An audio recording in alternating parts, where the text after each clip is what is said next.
Bismillahirrahmanirrahim. In the name of God, the most merciful, the most beneficent.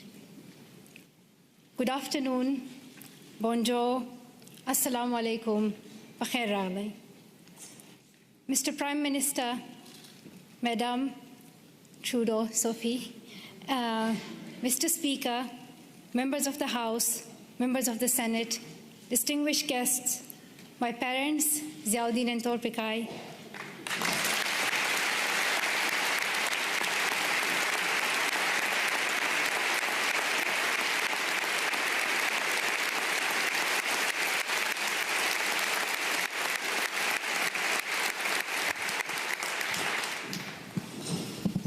and finally, the people of Canada, thank you so much for the warm welcome to your country. This is my first trip to Canada, but not my first attempt. On the 22nd of October 2014, my father and I landed at the Toronto airport, excited for our first visit to your wonderful country. Soon we learned that a man had attacked Parliament Hill, killing a Canadian soldier, wounding others, and threatening leaders and civil servants in the building where I stand today. Canadian security officials and professionals advised us to reschedule. With sorrow in our hearts, we headed back to England, promising to return to Canada one day. The man who attacked Parliament Hill called himself a Muslim, but he did not share my faith. He did not share the faith of 1.5 billion Muslims living in peace around the world.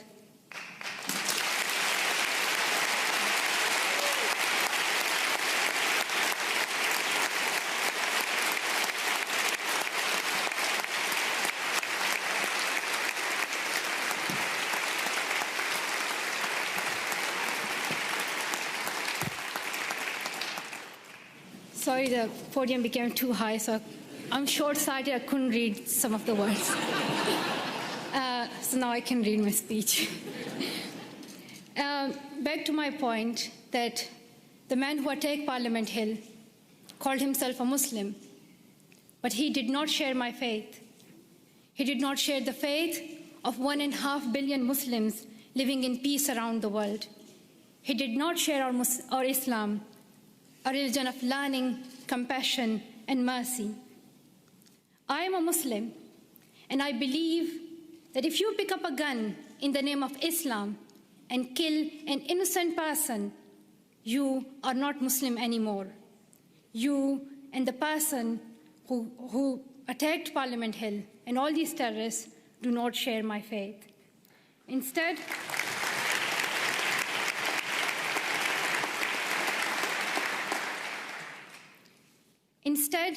he shared the hatred of the man who attacked Quebec City Mosque in January, killing 6 people while they were at prayer.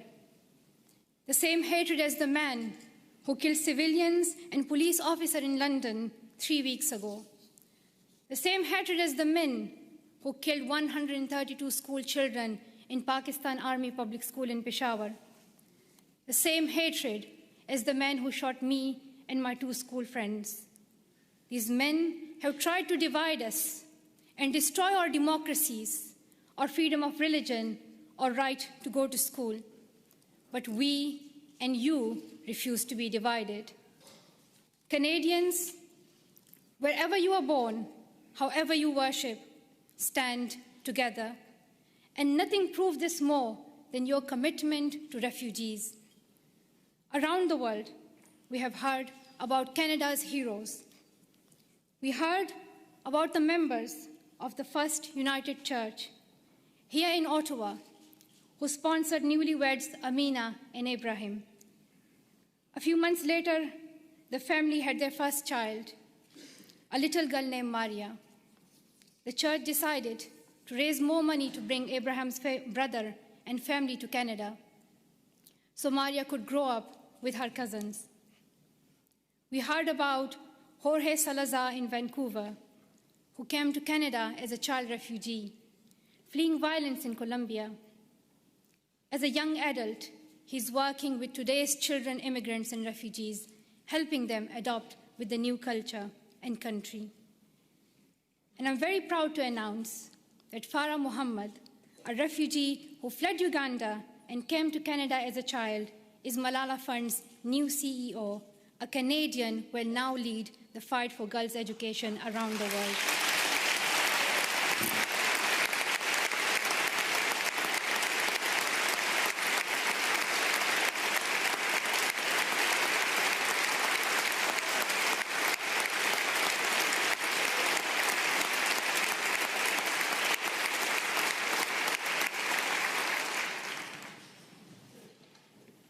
Many people from my own country of Pakistan have found a promised land in Canada, from Maria Topikai Wazir, a famous squash player, to my relatives here today.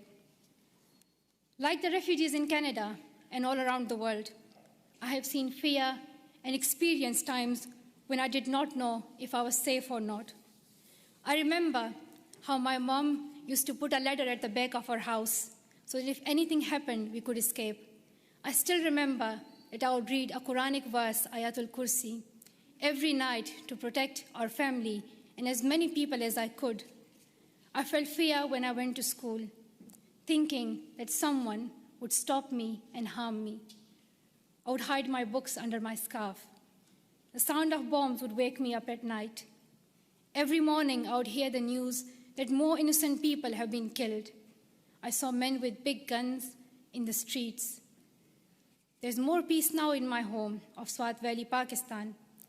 But families like mine, from Palestine to Venezuela, Somalia to Myanmar, Iraq to Congo, are forced to flee their homes because of violence. So your motto and your stand, "Welcome to Canada," is more than a headline or a hashtag. It is the spirit of humanity that every single one of us would yearn for if our family was in crisis. I pray that you continue to open your homes and your hearts to the world's most defenseless children and families, and I hope your neighbors will follow your example.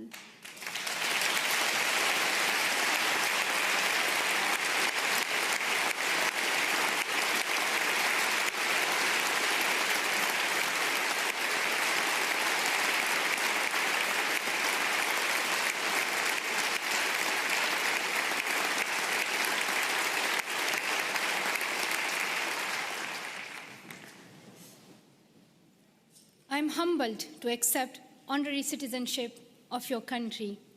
While I will always be a proud Pashtun and a proud citizen of Pakistan, I'm grateful to be an honorary member of your nation of heroes, though I still require a visa.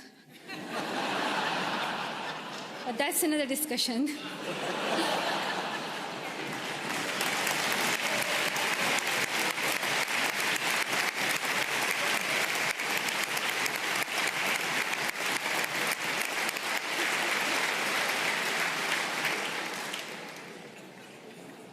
I was also very happy to meet Prime Minister Trudeau this morning.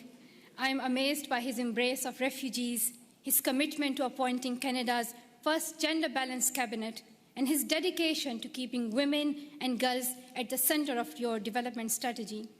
We have heard so much about Prime Minister Trudeau, but one thing has surprised me. People are always talking about how young he is. They say that he is the second youngest Prime Minister in Canadian history. He does yoga, he has tattoos,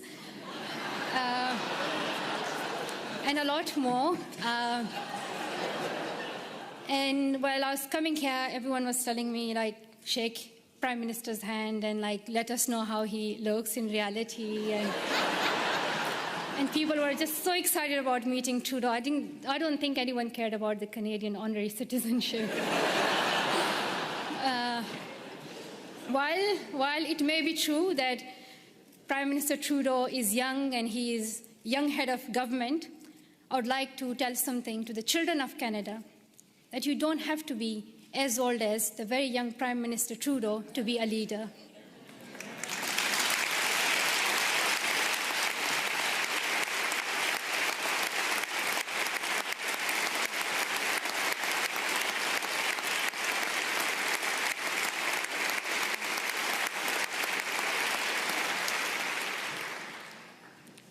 I'm like on still page 7, so there are like a lot left. So if you do the standing ovation again and again, you'll get tired. Just to let you know, there's a lot left. But I want to share my story that I want to tell the children of Canada that when I was little, I used to wait to be an adult to lead. But I have learned that even a child's voice can be heard across the world. And to the young women of Canada, I want to say, let's step forward, raise your voices, and the next time I visit, I hope to see more of you filling these seats.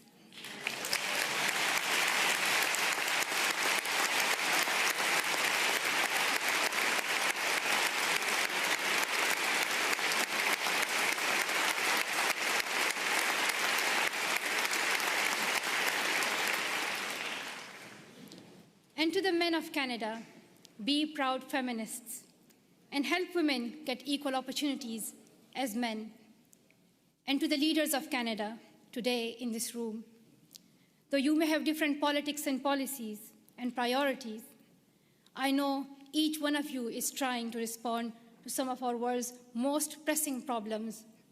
I have traveled the world and met many people in many countries.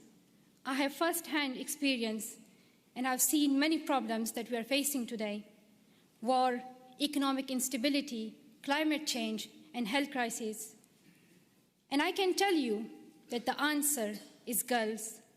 Secondary education can transform communities, countries, and our world. And here's what the statistics say.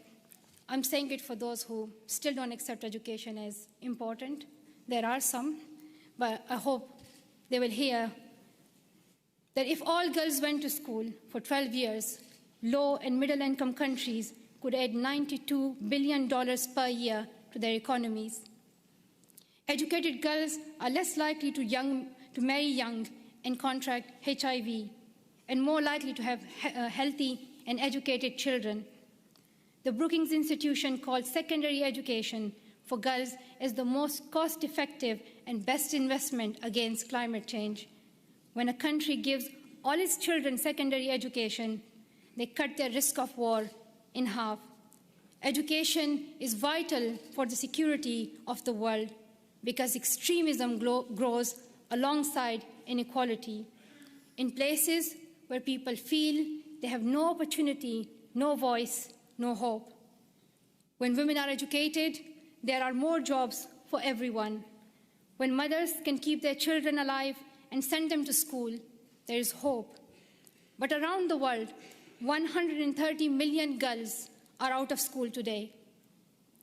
They may not have read the studies, and they may not know the statistics, but they understand that education is the only path to a brighter future, and they are fighting to go to school. Last summer, on a trip to Kenya, I was introduced to the bravest girl I have ever met. At age 13, Rahma's family fled Somalia and came to Dadaab, the world's largest refugee camp. She had never been inside a classroom, but she worked hard to catch up, and in a few years, graduated primary school. At 18, Rahma was in secondary school when her parents decided to move back to Somalia. They promised she could continue her education. But when her family returned to Somalia, there were no schools for her to attend. Her father said her education was finished and that she would soon marry a man in his 50s, a man she did not know. Rahma remembered a friend from the refugee camp who had won a scholarship in a university in Canada. She borrowed a neighbor's internet and contacted him through Facebook. Over the internet, the university student in Canada sent her $70. At night, Rahma snuck out of her house, bought a bus ticket, and set out on an 8-day-long trip back to the refugee camp, the only place she knew she could go to school. Through the Sustainable Development Goals, our nations promised every girl she would go to school for 12 years. We promised that donor countries and developing countries would work together to make this dream a reality for the poorest girls in the world. I know that politicians cannot keep every promise they make, but this is the one you must honor. World leaders can no longer expect girls like Rahma to fight this battle alone. We can gain peace, grow economies, improve our public health and the air we breathe, or we can lose another generation of girls. I stand with girls as someone who knows what it is like to flee your home and wonder if you will ever be able to go back to school. I stand with girls as someone who knows how it feels to have the right of education taken away and your dreams threatened. I know where I stand. If you stand with me, I ask you to seize every opportunity for girls' education over the next year. Dear Canada, I'm asking you to lead once again. First, make girls' education a central theme of your G7 presidency next year. Second, use your influence to fill the global education funding gap. You raised billions of dollars and saved lives when you hosted the Global Fund's replenishment in Montreal last year. Show the same leadership for education. Host the upcoming replenishment of Global Partnership for Education. Bring world leaders together and raise new funding for girls to go to school. If Canada leads, I know the world will follow. Finally, prioritize 12 years of education and schooling for refugees. Today, only a quarter of refugee children can get secondary education. We should not ask children who flee their homes to also give up their dreams. And we must recognize that young refugees are future leaders on whom we all depend for peace. The world needs leadership. The world needs leadership based on serving humanity, not based on how many weapons you have. Canada can take that lead. Our world has many problems, but we don't need to look far for the solution. We already have one. She is living in a refugee camp in Jordan. She is walking 5 kilometers to school in Guatemala. She is suing footballs to pay enrollment fees in India. She is every one of the girls out of school around the world today. We know what to do, but we must look inside ourselves for the will to keep our promises. Dear sisters and brothers, we have a responsibility to improve the world. When future generations read about us in their books or on their iPads or whatever the next innovation will be, I don't want them to be shocked that 130 million girls could not go to school and we did nothing. I don't want them to be shocked that we did not stand up for child refugees as millions of families fled their homes. I don't want us to be known for failing them. Let the future generations say, we were the ones who stood up. Let them say, we were the first ones.